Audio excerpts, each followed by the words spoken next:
there's a life lesson here, and I need you to listen up and lock in. Let me teach you. Let me tell you something. See, the tougher guy, the real tough guy in the room, doesn't pull that stunt. Okay, so if you don't know what's going on, President Trump met with Putin, and they met, to have a high stakes meeting about the conflict going on in Ukraine. As you know, Ukraine and Russia, and a conflict with the U.S. Sort of in between this whole thing, and it looks like either at Trump's request or I don't know, someone else at our military there decided to fly these B-2 stealth bombers over Putin's head. You know what I mean? And a lot of MAGA people, even the older ones that's supposed to be putting y'all on game, will tell you, oh yeah, that's the way to do it. Show Putin his boss, and they're lying to you. Okay, the real tough people, the real demons, right? They don't do this.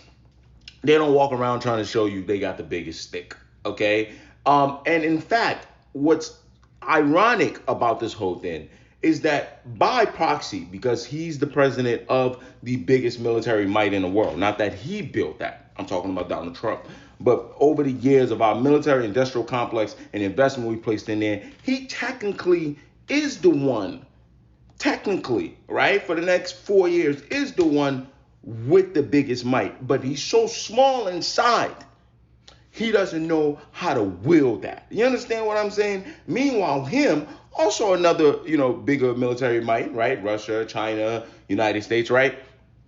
That's the real tough guy.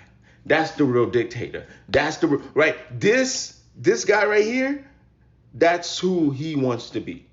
That's why he pulls these stunts. And if you've lived your life, and if you really lived through those neighborhoods, you know who's who. You know who's who. Now, the life lesson is, for some of you guys, you're going to one day, because you're probably smart, and from some of you gals, you're probably smart, you're probably cunning, you're probably witty, you're going to find yourself in a position of power. You're going to find yourself in a position of might, by proxy, by whatever. Learn how to wield that. Learn how to be a real tough guy. If not, you'll just end up presenting small to the rest of the world.